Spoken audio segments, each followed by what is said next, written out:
Ladies and gentlemen, boys and girls, and assembled company, Ozzy Osbourne.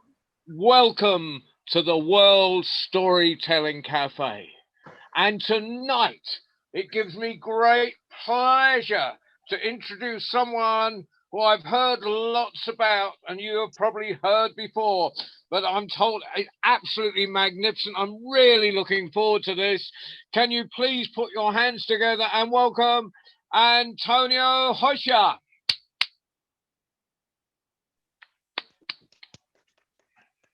Antonio, the curtain is up, the lights are on, the floor is yours. Where is it? Can you hear me now? Yeah. Can you hear me? Yeah. Good. Excellent. Well, thank you all for making this fun afternoon possible. Without you, this would have been a rehearsal. Yes. And I am all the way in Maine on the northeast coast of the United States.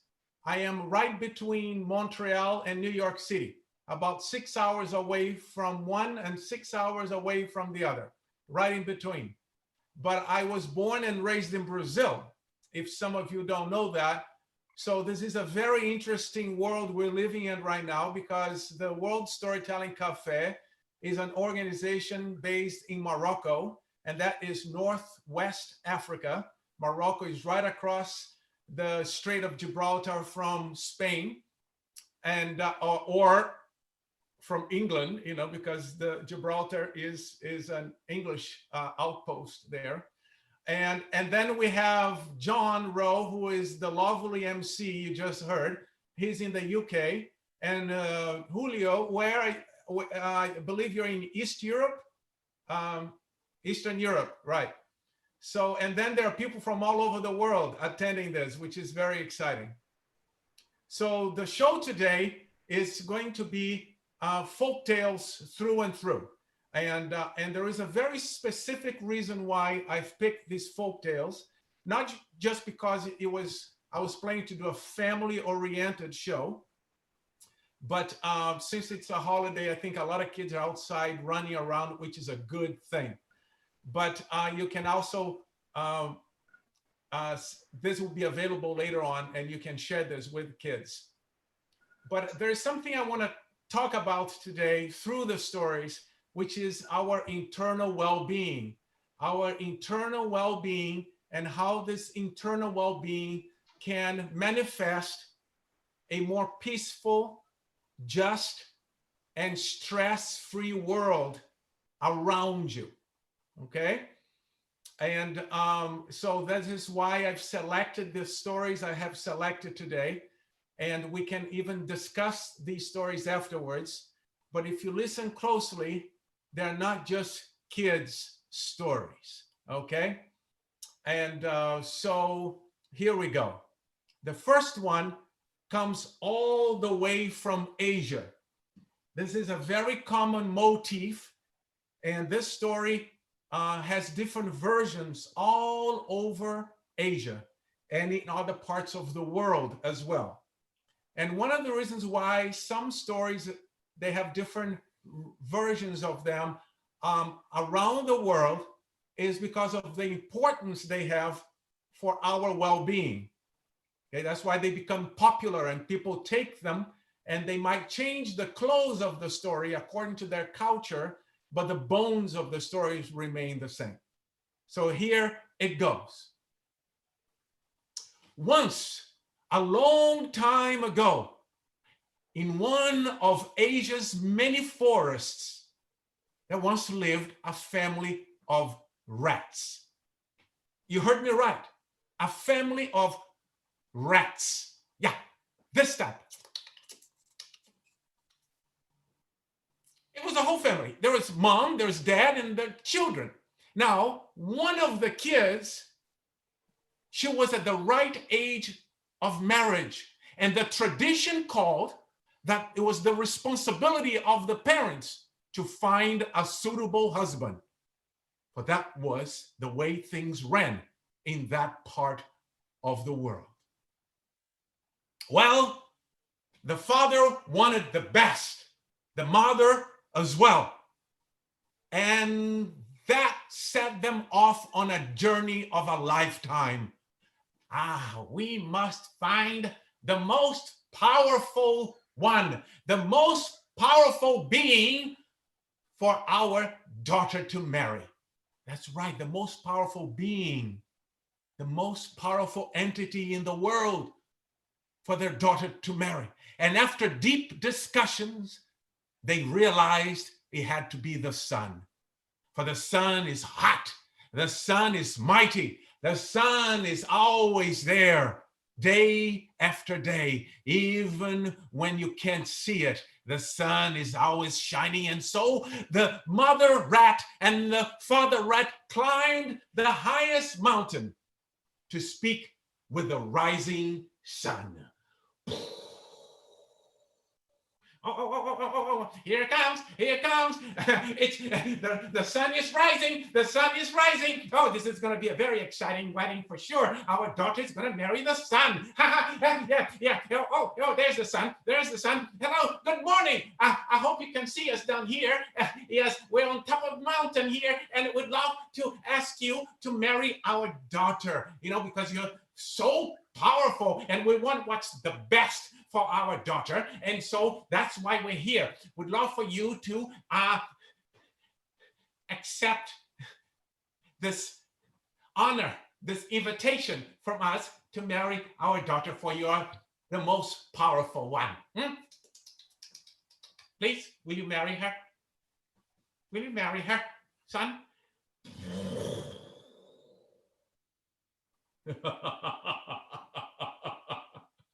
It is very kind of you to think of me this way.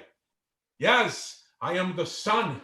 I am mighty and I am powerful. I can dry things on earth and make them wither away. Oh, I can bring droughts. I can strike heat waves across the land. I am powerful, all right? But you must understand, I'm not the one for your daughter. You see, every once in a while, cloud comes and covers me. And when the cloud covers me, I lose all my power. So if you're looking for the most powerful one for your daughter's life, I suggest you look for the cloud. Cloud? That's strange. A cloud? You're suggesting the cloud is more...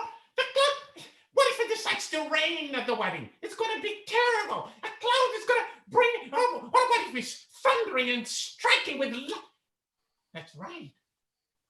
Cloud is very powerful. It has thunder and lightning and torrential rain and also nice shade from the sun. Covers the face of the sun. So the cloud it is. And so Mr. and Mrs. Rat decided to climb down that mountain in search of the mighty cloud. It was pretty sunny that day, so they had to walk and walk and walk great distance. And then they spotted way, way back there something ominous, something dark rolling towards them.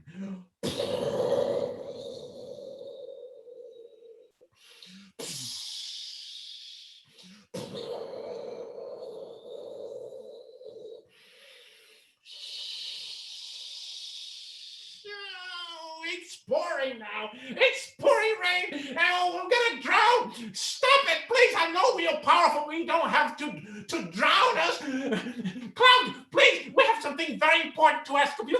I can't even talk. I'm drinking water as I go. I can't believe it. It's raining. It's pouring. Cloud, can you please listen? We have something very exciting to ask you. Please, Cloud. Who speaks? Who interrupts my duty? It's us down here. Yeah, we're actually much bigger than we look. And it's just that our fur is all wet and down. So we're soaked. We're soaked to the bones. That was something very powerful indeed. So what I love to do is for you to marry our daughter. We're looking for the most powerful one, and the son told us that you can cover its face anytime you wish, so you must be the one. And you just proved with the torrential rain you just produced. And will you marry our daughter?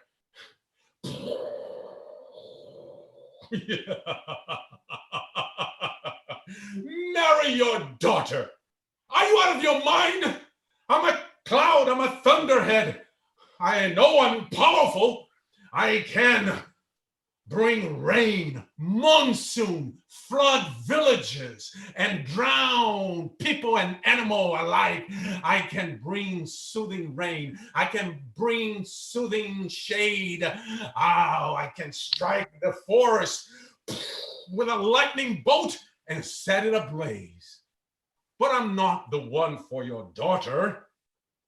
I know I am powerful, but the wind is far more powerful than I am. For he can take me here, take me there. Have you ever noticed? I have no free will where to go. I'm always at the mercy of the wind. So if you're looking for the most powerful one, I suggest you find the wind. The wind? Are you kidding me? I thought this thing was going to be easy. No, just go ask the son to marry a daughter and be a nice wedding. No, now it's the cloud. Now the cloud says, no, it's the wind. Now it's going to be an invisible husband.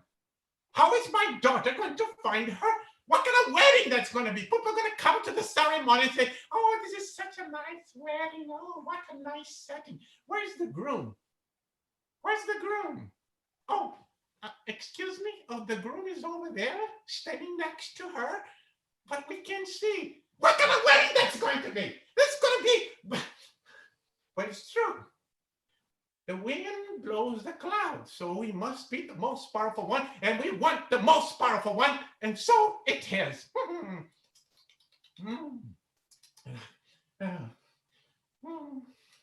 Where's the wind? It's not even breezy. It's not even breezy right now. So I think the wind must be asleep. That's right. The wind is resting. So we can wake up the wind. Wind, wake up! Wind! Wind! Wind! Wherever you are asleep, we have something very exciting to talk to you about. Wind! Wind!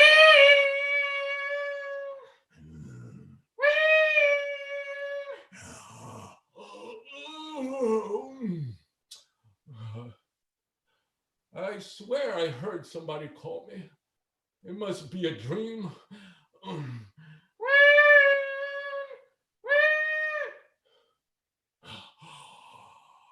Oh, well, now I'm awake. Might as well do something about it. Whoa, it's coming from over there. Whoa, it's coming. When? The wind is right over there. It's coming. When? It's the two of us here. You don't have to blow us off the face of the earth. We know you're very powerful. You're very powerful indeed. Just hold on tight. We just would like to speak with you. Can you turn this gale into a breeze, please? Who's talking? The two of you? Yes, the two of us. We're looking for somebody very powerful to marry our daughter. And it's a long story by now. And we just know it's you because you can blow the cloud to cover the face of the sun. And you almost blew us off the face of the planet just now. So you are the one. Will you please be so kind to accept this honor, this invitation to marry our daughter?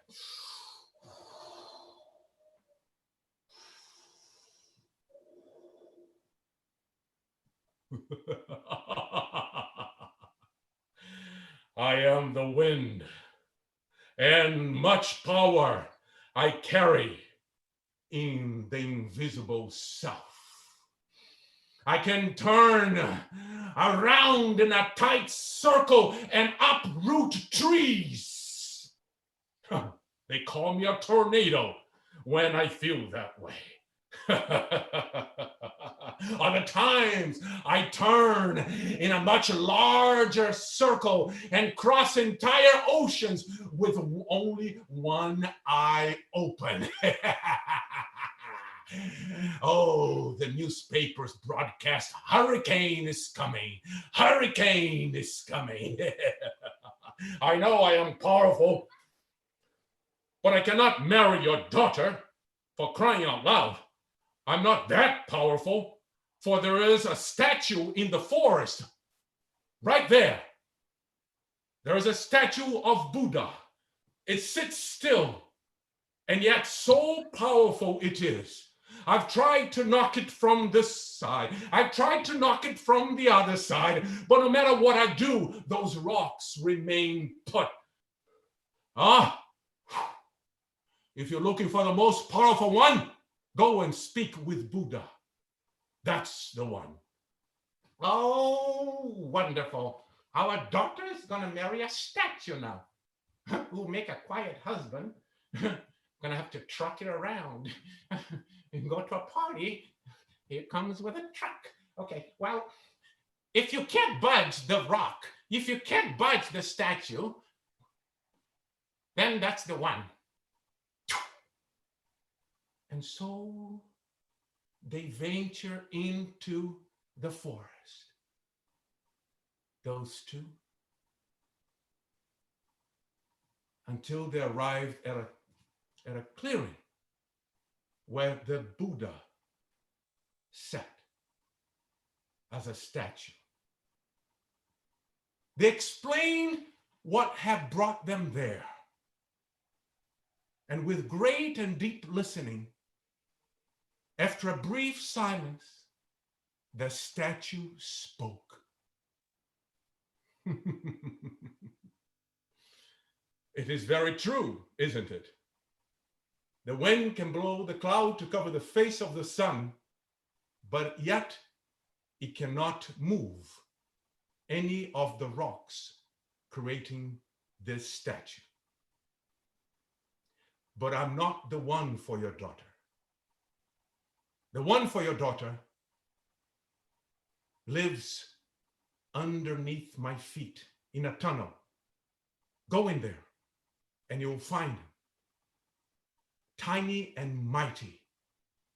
You will keep digging and digging the ground, and one day I may tilt over, fall, and break into 1,000 pieces. That's the one for your daughter, the only one. Well, Mr. and Mrs. Rat venture deep into this tunnel underneath the statue's feet. And there they came face to face with the one, the only one, the most powerful one, a rat just like themselves. Thank you. Okay. Thank you for listening. I see that you can hear me. Everything is, I hear some little crackling sometimes in the microphone, but I think my voice is coming through fine. Yes, yes. I haven't told that story in over 15 years. And it was a story I told a lot. And I love it very much because of that meaning it has of the power within, the power we have inside ourselves, and that we can manifest through kindness, through a smile, through a good choice of words when responding to somebody. And so that's why I chose to share that story, because the world has been turned upside down. And I think this is a wonderful opportunity for us to exercise that power, a power that we all have within us, a power to manifest something better, something more peaceful, something more kind existence. Shakespeare once wrote, and I quote, "There is nothing bad nor good. Thinking makes it so. So I'll repeat that. Somebody's trying to fidget with their computer, and Russell's iPhone. Yeah. So I think the noise is coming from. So I'll repeat that. There's nothing good or bad. Thinking makes it so. And that's a very interesting saying because, there's a lot of tragedy. There are a lot of bad things happening, people dying and suffering and injustice. But that's not necessarily what the saying is addressing. It's addressing, in my perception, the little things that makes us off balance on a daily basis, the little irritations that we allow ourselves to suffer from. Yes, we allow ourselves to suffer from little irritations that throughout the day accumulates into the snowball that keeps building and building. And then throughout the day, throughout the week, throughout the month, throughout the year, and then we repeat it all over again. Little things such as a traffic jam, such as something canceling that you were planning to do, such as my whole year disappeared all of a sudden because of COVID. And there are way worse things that are happening out there because of this virus. And so the little things that slows us down, okay? So we lose stuff. I wrote this down so I wouldn't forget it. We humans love to lose things we've never had. In the gig world, when a contract gets canceled, we go, oh no, I lost the contract. Well, you never had it. You only have it once you've gone through it. Once you've gone through it, then you've had it. But until you've gone through it, you haven't had it yet. And we tend to create a big storm in our minds about the things we lose, and yet we've never really gotten them. And then we forget about all the things we have around us. Something very interesting happened this summer that goes hand in hand with this, about there's nothing good or bad. Thinking makes it so. I had an event, a storytelling event, and it hadn't been canceled. And then another event from another continent, very far away, contacted me and wanted me for the same weekend. And I said, I can't do that weekend because I'm already booked for another event. I'm sorry, but I have to decline it. And they said, okay, maybe next time. And then the event I was booked for canceled because of COVID. And I could have thrown a fit because I had a chance to go somewhere and now it all canceled. So it's like, so I'm like, this is interesting. So I didn't react to it. I said, it is what is. I then discovered that we can't go anywhere now. And this particular place where they tried to book me elsewhere requires a 14-day quarantine. And then coming back to the US, I would be 14 days into quarantine. So I would be a whole month in quarantine for 2 days worth of work. So you see how the whole thing bubbles up. And here comes a story to seal this together in our mind.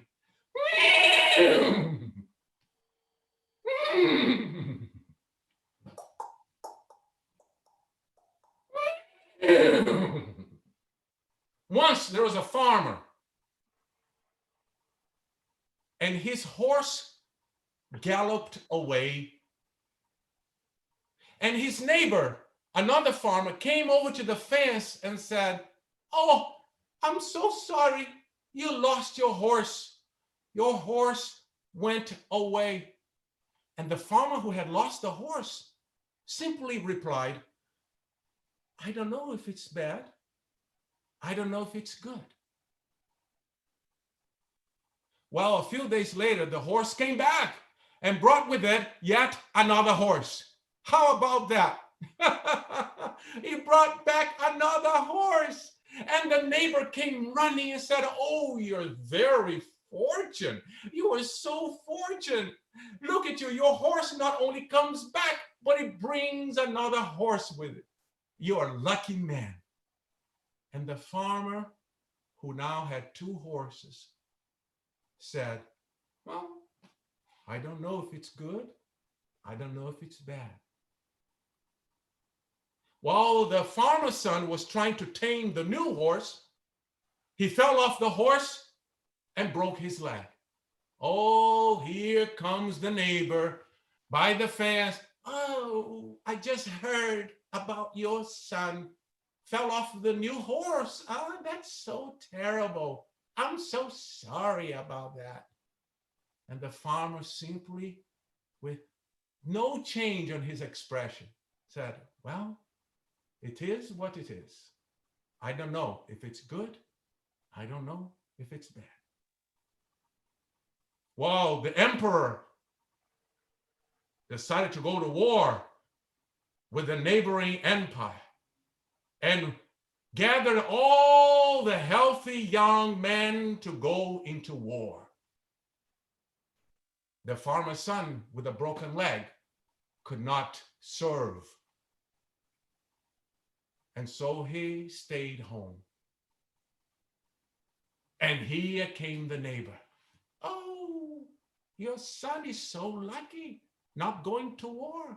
Look, all the other young men going, and your son broke his leg. Very lucky, very lucky. And without changing his face, the reply was the same as before. I don't know if it's good, and I don't know if it's bad. It's a story with no end from China, and a story I love very much. And I've come across the story actually written in different books about spirituality. And I try to exercise it a lot, like traveling. I come to a flight cancellation. Flight cancellation. The flight is canceled. There's nothing I can do about it. The flight has been canceled. Better be canceled while I'm at the gate than 30,000 feet up in the air, isn't it? That's what I usually tell myself. I am very happy the flight got canceled now. I'm still here at the airport than being canceled at 30,000 feet. Something else will come. And if I arrive late, I arrive late. And so I'm at a traffic jam. I'd rather be in the traffic jam than be the car crash that has caused it. This story has been in my head year after year after year, and I hope that you'll take this story with you, this old folk tale that has no end, and try to exercise it with the little things that irritate you on a daily basis. All the little things that we waste so much time with, trying to control it, when we know we have no power over it. And the only power we have over it is how we react to it, how we perceive it.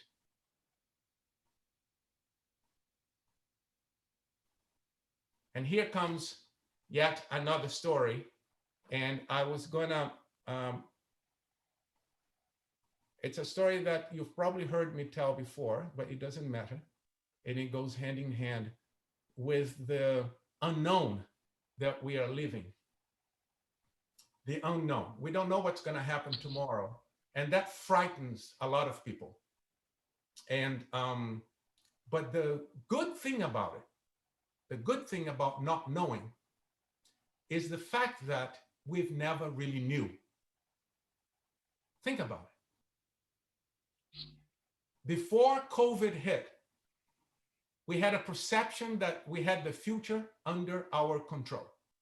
I know exactly where I'm going to go. I know exactly what I'm going to do. But when you look at all the years you've lived so far, how many things that you perceived as being concrete planning failed to come through? So really, we really don't know what's going to happen. But there is one thing we know, which is what's happening right now, how we are reacting to it. And so we come to this final story I'd like to share with you.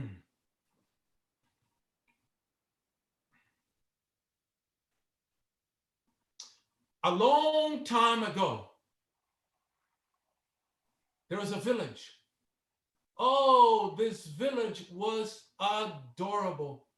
It was surrounded by a great wall. All the houses looked the same. Thatched roofs with windows that swang open and closed. How about that? It swung open. It didn't slide up or down. It just swung open. You know, it was made out of wood. And if it was springtime, there'll be a flower bed on the windowsill. And upon opening it, the perfume would come in. And that was a blessing. That was the beginning of a good day. Kids played outside all the time. All the time. There was none of this stuff back then. Yeah, none of this stuff. Kids were climbing trees, swinging from branch to branch, digging holes all the way to China, and some made it there. Yeah. And they built fortresses, and they played, and they tripped, and they got boo-boos, and that is the way it is. Kids are supposed to get boo-boos. I don't know what has happened to the world that we have put in our heads that kids are not supposed to get boo-boos anymore. And boo-boos in the United States is getting a little hurt, a little scratch, a couple of stitches. Yeah. So this was the life in this village. Outside, they only came inside to eat and sleep, pretty much.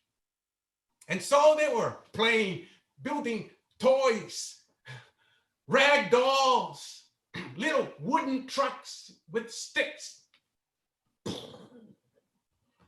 And they felt the earth shake. You'd shake and stop, shake and stop, shake and stop, shake and stop, shake and stop, shake. It was no earthquake because it had a rhythm to it.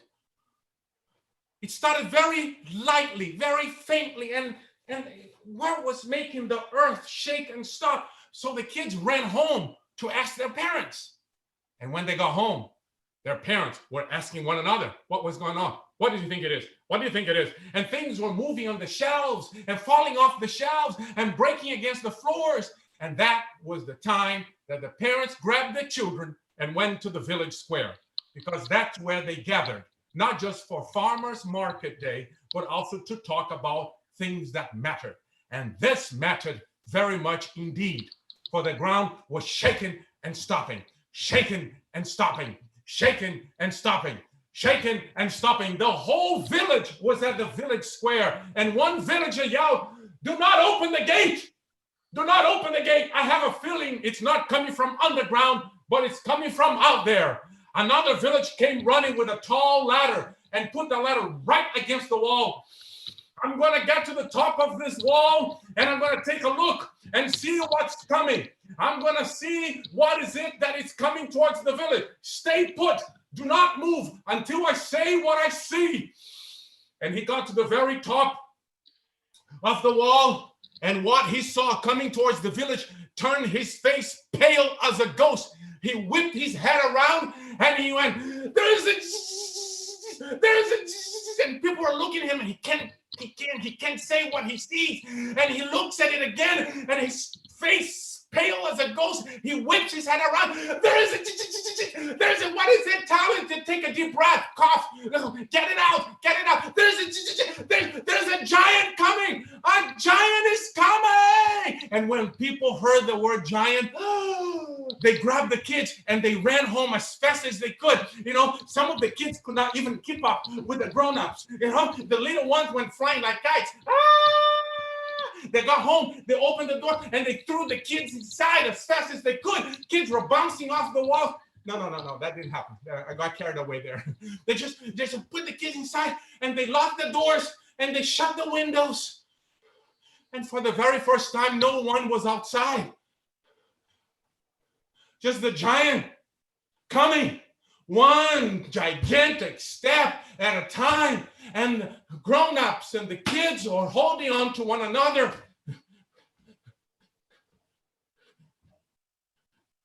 Now, some folks lived by the gate. Some folks lived by the gate. Others lived far away from the gate. They couldn't see the giant. They could only feel the giant coming, and they started to create stories about this giant. Some said his hair was wild like a thunderstorm. Others said his eyebrows went round and round and round and round. Others said that his eye sockets were so deep you couldn't see his eyeballs in there. Others said his chest was so big and hairy you need a flashlight to walk in there. Some said his belly button was this big and hairy spiders lived in there. And when the giant was asleep after eating, they would go over to his lips and clean it all up.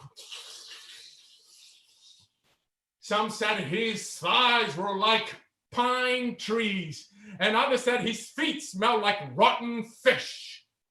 And the giant was coming.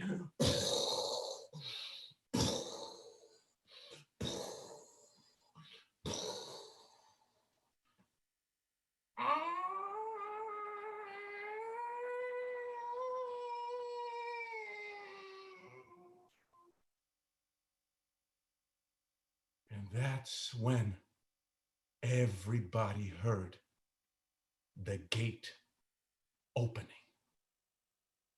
The old rusty hinges crying as the massive gate opened up. But you see, it was not the giant opening the gate, for people were still holding on to one another and bouncing with each step the giant was taking.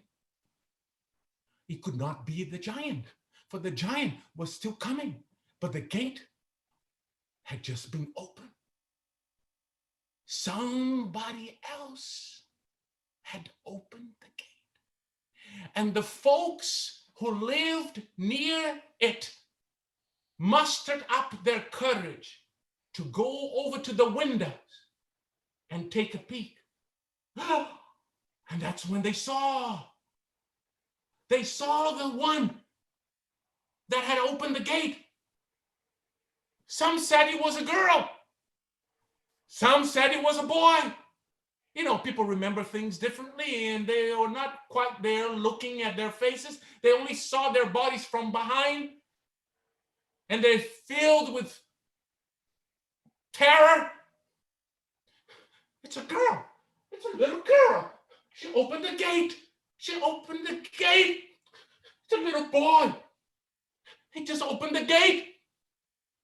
I'm a storyteller. I say it was a kid because I know it was not an adult. That's for sure. Nobody remembers it being an adult. This child had opened the gate, and upon seeing the giant is still approaching, that kid just stood there with a broad smile. And the giant was coming, and now the child was walking towards the giant. And the giant was coming, and the child was walking. And the giant was coming, and the kid was walking. And the giant was coming, and the kid was walking. And the kid was walking, and all of a sudden, the giant started to look smaller and smaller and smaller still. And by the time they were just a few inches away from each other, the kid had to look down to look at the giant, for he had grown this tall. Some say the kid kicked the giant. That's not what happened. Some think that the kid squished the giant. That's not what happened. Kindness. Kindness. The child reached down and brought the giant eye level. Hi. Woo, your feet smell terrible, but don't worry about it. Mine is worse. Yeah, you don't want to get near me when I haven't changed my socks in 10 days. Looks like you have a terrible cold. What's your name? My name is Fear. Fear. That's my name. And that's the end of that story. Thank you. Thank you. And now we have come to the end of our 45. Oh no, what happened? I dropped something. Just a second. Just a minute. So for some of you who know what this is, it's kind of it has become a tick, right? It's like, I can't finish a show without doing it. So, but usually, anyway, I'll be quiet and just deal with it.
Thank you. Thank you very much. Thank you very, very much. I appreciate you attending this performance, and I hope that if you have any questions, you may ask them. If you want to discuss, Yeah, if you want to unmute yourselves, you can unmute. You can write your questions in the chat. You can. I think a good way to do it is to write the questions on the chat. And if there is one wish that I have, one wish is because we don't remember everything we hear. You know, they say only 20% of things, but stories help us remember things because we remember the story. But really, what I'd love for you to do, because I know stress is something that we all suffer from, sometimes acute, sometimes just that background irritation. And really see if you can sit with it in peace instead of reacting to it. Try to feel the stress without reacting to it, and then breathe between the space of yourself and the stress. The stress is not you. The stress is a drama created by the mind. And I'm not talking about somebody dying. I'm not talking about major disasters, major loss, which we all jump into stress as we try to solve it.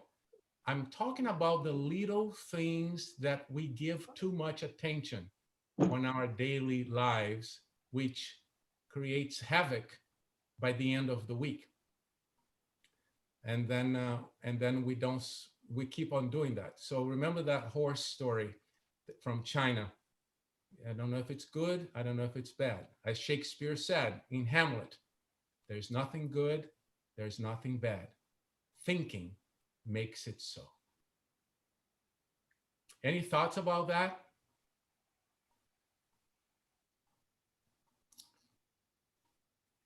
well, you reacted incredibly calmly when the sound wouldn't work before the show. You practice what you preach, Antonio. Well, yes, we didn't have sound for a good 10 minutes. And it's one of those things. I told myself right away, what's the worst case scenario? We're going to have to postpone the show. That's the worst case scenario. Nobody's going to die from this. Worst case scenario, we're going to have to postpone the show.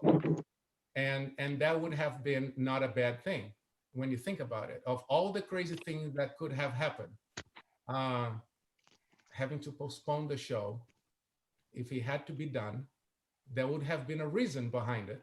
We don't know what the reason is. It's not for us to know, but it's for us to react with kindness and a good head. And I'm not saying I'm perfect at it.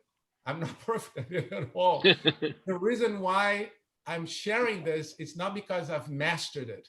The reason why I'm sharing it is because when I practice it, it makes me feel good. That's why I'm sharing it. I'm not sharing it because I've mastered it.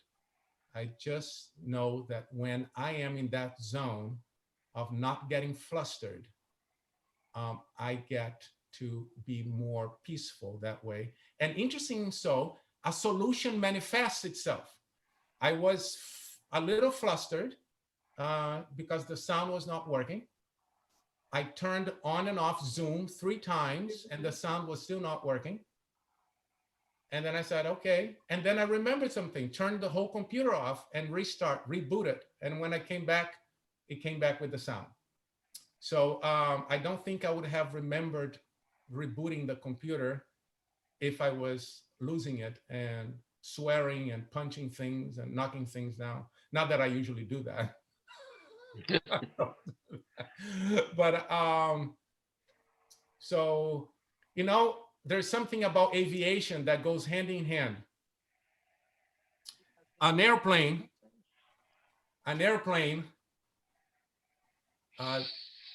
it's streamlined. An airplane that flies fast doesn't have little things sticking out. Only what it really needs sticks out.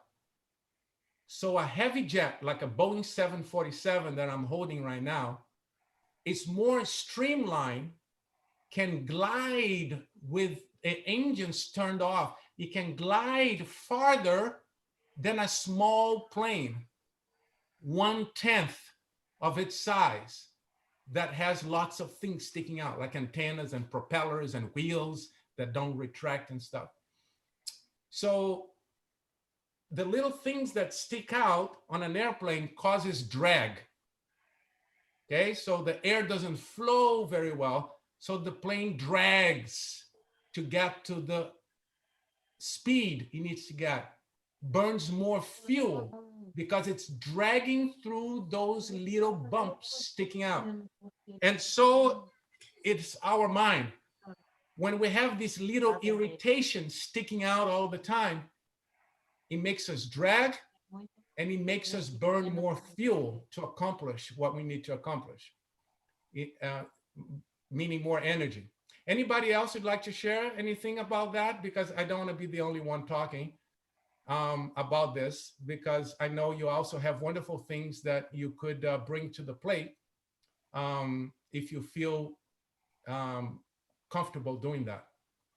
And if you disagree with me, it's also welcome, because disagreement without disrespect is always welcome.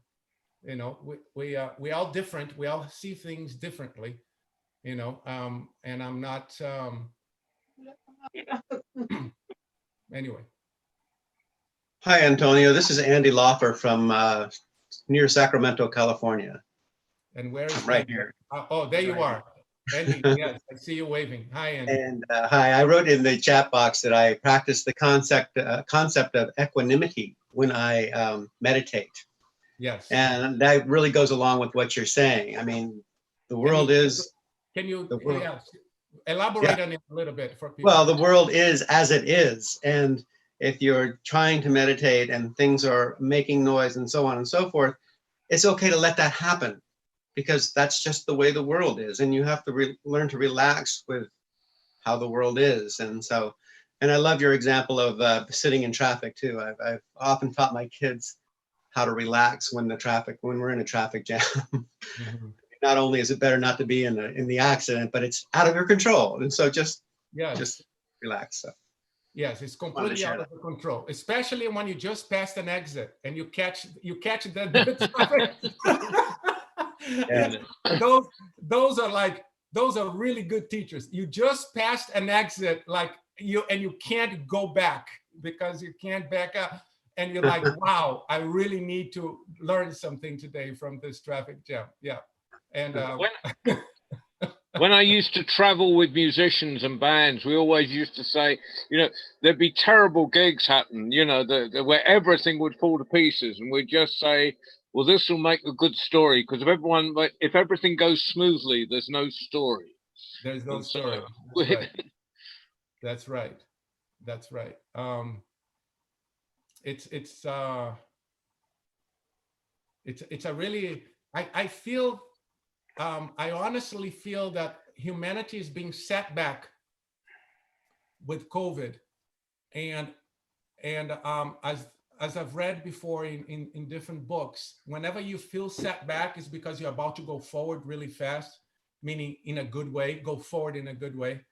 There's always a back movement before a forward movement.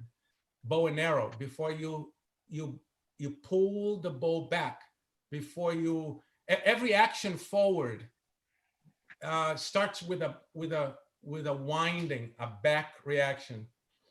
And I find that when this is not an individual occurrence, it's a group, it's a whole world sharing it. Some more, others less, but nonetheless, the whole world has been affected by it. And I do believe that, like history has shown us, after there's always a wonderful advancement in our evolution after great loss, great peril, I find. Well, even this, the fact, I mean, I would have far preferred to be out doing live gigs, but on the other hand, the positive side is that I've connected with new people around the world, and we all have. Yes. We've all had to come to grips with the technology that that 12-year-olds knew how to use in the first place, but some of us, with a few years of us, took a bit of time to catch up on. But I've found myself reconnecting with people I knew in Texas in the 90s, and I haven't been over that side of the Atlantic for a few years, and just creating a whole world community has been a pleasure. So, I'd hate to say COVID has been a pleasure, but some things that have come out of it have been an absolute pleasure. And that's the reaction. I'm glad you brought this up, because we're not celebrating the virus. We're finding a silver line in what we are discovering through it. We're not saying it's a good thing that people are dying from the virus. It's very important for me to underline that. Now, there are a lot of people really suffering because of this, more than people that and people that I know. I've had people in my family who have had the virus and did well, came out fine, but I have lost friends due to it. So it is not something that is to be celebrated, but how we react to it, it's already a bad thing. Let's not make our minds carry more burden from it than it's necessary. So seeing the silver line on these little celebrations, such as John just said, of here we are connected through an organization in Morocco, and John is hosting it from England, and I am an artist in Maine, born in Brazil. So, and you guys are watching it from all over the world, and we haven't left our homes to do it. I mean, this is quite, it is it is really interesting when you think about this juxtaposition of that is happening. Yeah, I loved my trip to Ireland the other day when I was at the National Storytelling Association's big festival, So I got to go to Ireland, I got to go to Africa, and I got to go to all these other places while sitting in my living room, listening to storytellers from everywhere. It was fabulous. And we are learning different things. That's the beauty also is that the world is really becoming smaller with Zoom and other technologies, and hopefully we are paying attention how like each other we all are, you know. Well, There's we've a I counted up the other day how many countries we've had tellers from on at the cafe, and we only we started because of COVID. We started in March, and we've had storytellers from over 20 countries so far. With over Mhm. with over two, we've got over 200 hours of stories on the archive, which you can get to anytime you like, so it's not like you haven't even got to be in the right time zone.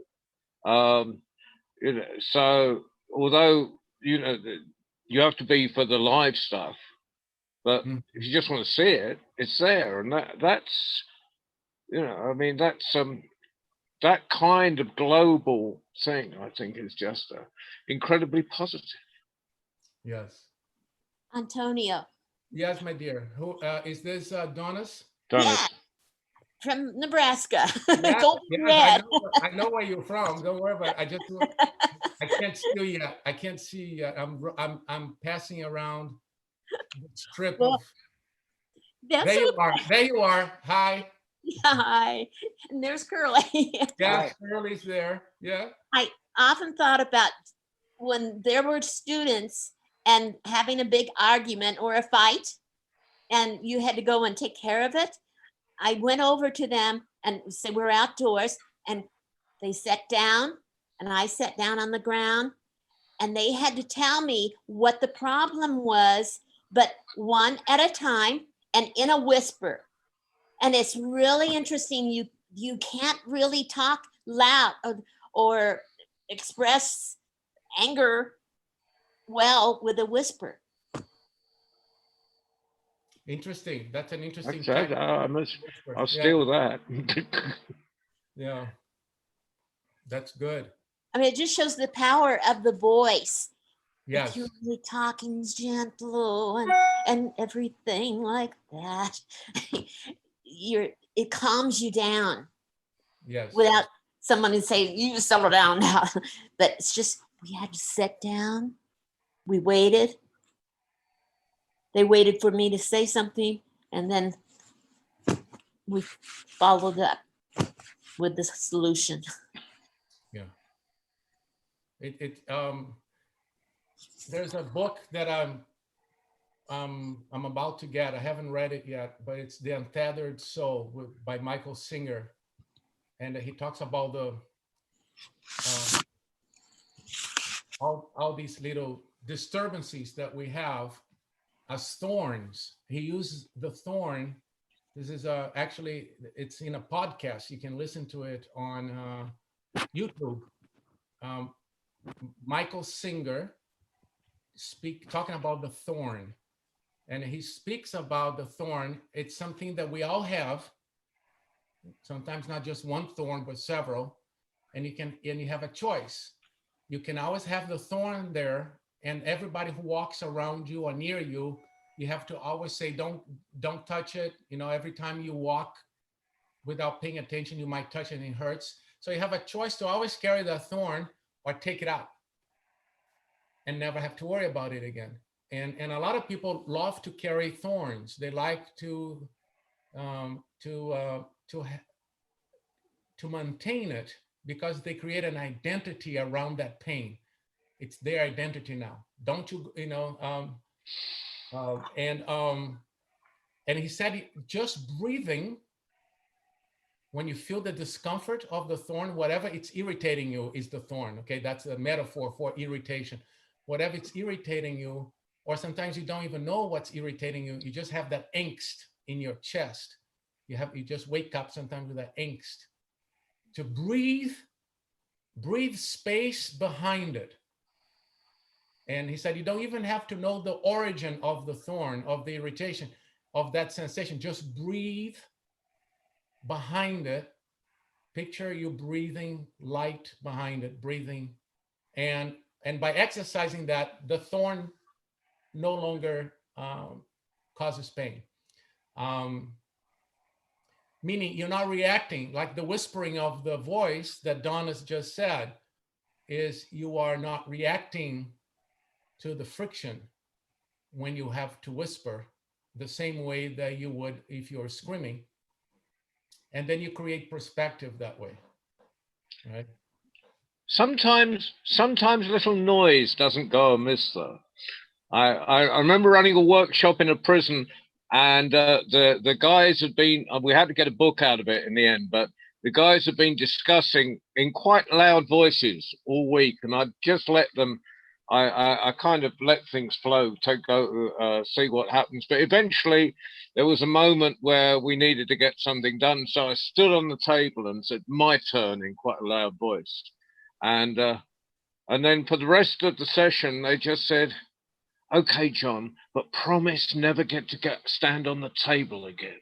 And so it just, you know, sometimes as long as you don't do it out of anger, as long as you don't do it, Yeah, an uncontrolled reaction. get the me, get the me out, get the me out of the way. That's Yeah.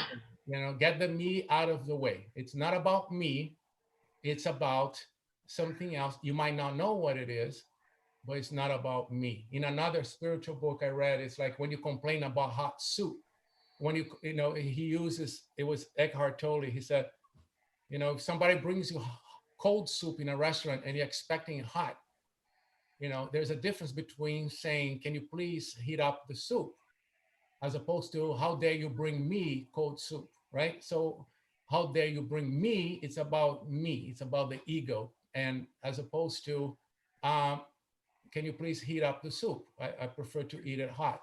And don't make a big deal out of it, and chances are the waiter will heat it up and not spit in it. Oh, it's been lovely. You definitely don't want to cross a waiter. Especially not one holding soup. Exactly. Oh, here's Josie. Josie just got home. Okay. And is that your daughter? That's my youngest. Yes, Josie. Hello, Josie. Thank you for lending us your dad. It's been brilliant. Went out with mom. She went out with mom, and they said, okay, we'll be back. I said, don't come back before 2 because you're gonna open the door in the middle of the show, so don't do that. And we don't mind children walking through. Yeah. So any other, I'm looking for comments and questions. Anybody? And by the way, I also want to underline that these things that I'm talking about are beyond religion. It doesn't matter what God or which God you pray to or believe in. This is about wellness. Is beyond. Yes, it's beyond religion. It doesn't matter if you're a Buddhist. Buddhism, according to a Buddhist I listened to once, said Buddhism is not religion. You can become a more devout person in your religion if you know Buddhism. But this was according to the monk I heard. So this is beyond religion. This is just about taking good care of ourselves. And interesting, so it is found in every religion. When you look deep beyond the name of the God in that particular religion, they always talk about the reaction versus creating space between you and the reaction. Have you heard about the bucket theory? No, I'm not. Everybody has a bucket and everybody has a dipper. Yeah. And okay. Say a husband goes downstairs and has breakfast and he gets coffee all over his shirt, and his wife says, "Oh, you look such a mess. You got to go change," and all this. And then he trips over the dog and everything is pounding down him. And with the dipper of the wife, she's got it in his bucket and she's emptying it. And so his bucket is really getting empty. Well, when he gets to work, someone says, "Oh, you've got a new haircut, don't you?" And he's, "Oh, well, yes. And that looks good on you." Uh, And every time he turned around, someone was finding something that was good and they were filling his bucket. And before long, it was overflowing and he was giving all kinds of good things for other people too. Yeah. So you got to fill everybody's bucket. Yes, and most importantly, your own bucket, by practicing this distance between yourself and the irritation. Because when you have the power, when you access the power to fill your own bucket, then you are radiating that power that comes from within. You know, I was talking to my wife yesterday. You know, I've always identified myself not only as the globe-trotting storyteller, but that was a big part of my identity for 25 years. I've been globe-trotting as a storyteller, and I haven't been on an airplane since February. So that part of me is gone for now. Will it come back? I can't dwell on that because I don't know what's going to happen tomorrow, right? Tomorrow is always potential. There's always the potential tomorrow, but we don't know until tomorrow becomes today, right? Tomorrow never comes because when it comes, we call it today. So long story short is, so that part of me is on hiatus now. The globe-trotting storyteller is on hiatus. But I'm still here. I still am. So who is this that I am that is beyond? Who is this that I am beyond globe-trotting storyteller, beyond neighbor, beyond male, beyond husband, beyond father, beyond brother, beyond all the labels I have on me? Um, uh, you know, who is this? Who is this entity? So that's my quest at the moment. Can I point out that in order to help this quest, there is, if you go to the website below Bob's name, there's a little hat, and if you click on that, you can because I mean Antonio, if you want to.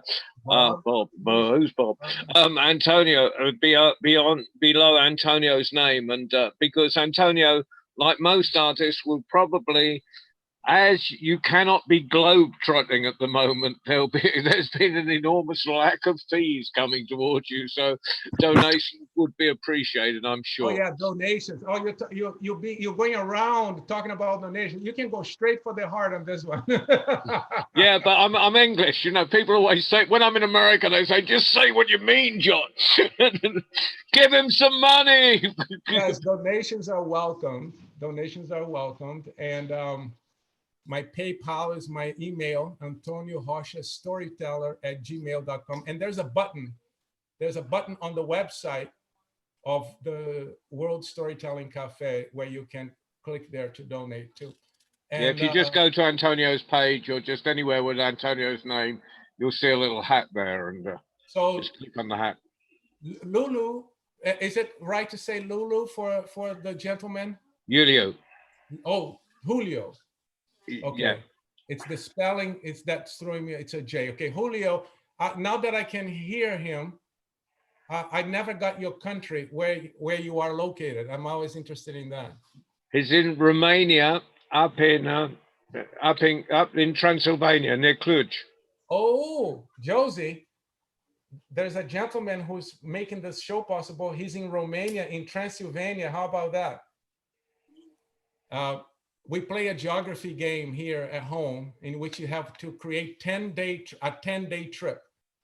And you have to create, there are rules of engagement for the game, but you have to put modes of transportation and countries, and there are codes, and we have to create 10 days. So there's 10 days across the US, there's 10 days across Latin America, Africa, the whole world. So we did Europe for many months. In the early stages of COVID, we did Europe, 10 days across Europe. So Josephine at 9.5, she can go across Europe in her mind's eye without looking at a map and go country by country, consecutively speaking. And sometimes she starts, I test her, she goes from Canada across the US into Mexico, South America, across the Atlantic, into Africa and towards Europe without missing a single beat. It's very exciting to see that. All because the map is sitting right in front of her and she has to look at the country and the cards and create a trip. So over a period of time, she has remembered this. And for Transylvania, I tell her that's where Dracula comes from. The story comes from The story Ireland. of Dracula. The story comes from the original Dracula story. It's Comes British, from right? Ireland. From Ireland, that's right. Yeah. From Ireland. And, sorry about that. Bram Stoker never went to Romania, but I've got a house myself 20 kilometers from where Bram Stoker talks about in Dracula, near the Bugwali Pass. And when I go there, I get a train to Bistrica, which is where the hero of Dracula steps off the train. And so it's a wonderful country. I love it. I came back just before lockdown, unfortunately.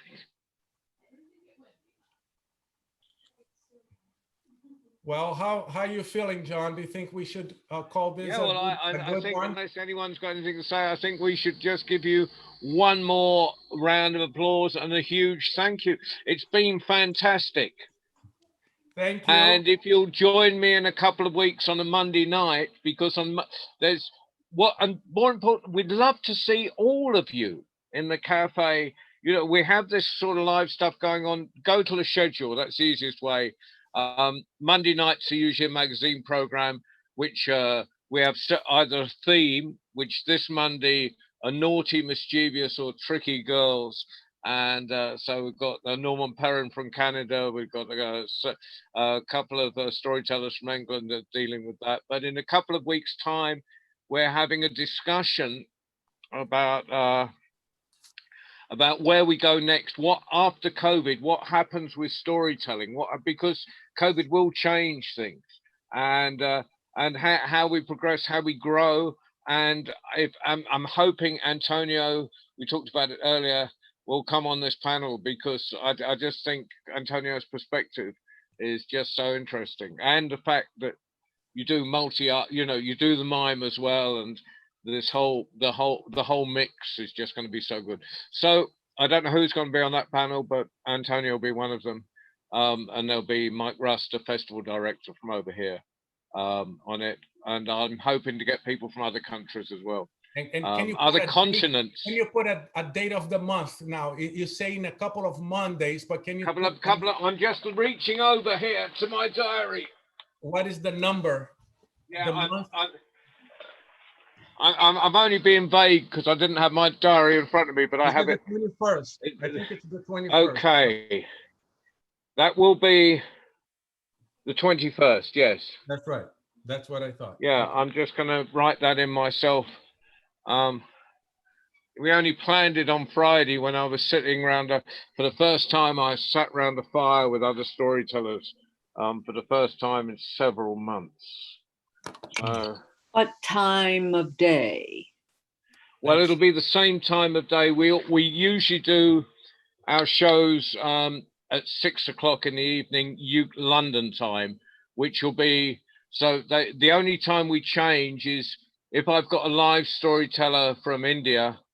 Sometimes we do 2 o'clock in the afternoon because of the time change with India, to all London times, obviously. And Australia, we put on, because it's all upside down with Australia. So we do 10 o'clock. Yeah, they're at the bottom. That's a philosophical discussion. Which is the top, the top. You never know. Yeah, which is the bottom, which is the top. But there's no, we do 10. If we've got Australians live, we do 10 o'clock in the morning, which would be very difficult. I don't know when our next Australian is. I haven't got one booked in at the moment, but that's why we archive everything, so you can see, even if you can't get there, you can see everything in retrospect. Good. and it's at but this one on the 21st is at 6 p.m. London time, 1 o'clock New York City time. 1 o'clock New York City time. Yeah. I'm And- trying to get this global clock in my head. And Google always knows. It's really quick. Yeah, I do tend to Google it. You write on Google, what time is it at such place? Boom, it shows up right away. It's up. Amazing stuff. It's just, that's one of the things that serves as well. Or you can have a clock like this that has a little plane going around. That's how I travel now. That's how I globetrot now.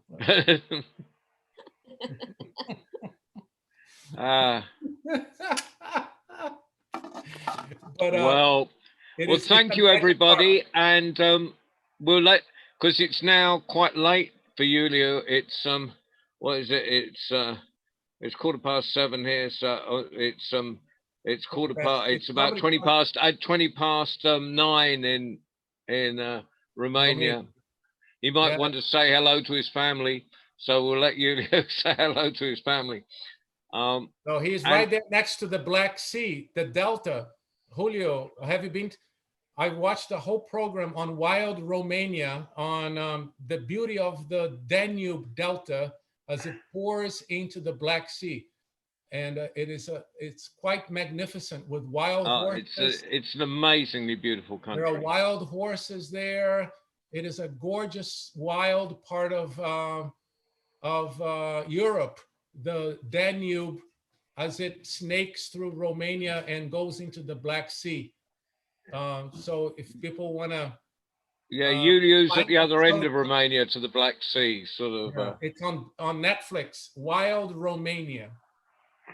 It's quite eye-opening to think of the Delta. It has one of the last great wildernesses of Europe. It is one of the great last, yes, the Carpathian Mountains there. Very good. Well, I love you all very much. Thank you so much. And thank you for coming on tonight. And thank you for being a wonderful audience. Thank you all for making this possible. And try to practice whenever. Don't freak out if you forget, but try to practice how you react to the little things during the day. And that's huge. And take care, be safe, be well, and I hope to see you soon. Bye-bye. Bye-bye. Bye-bye.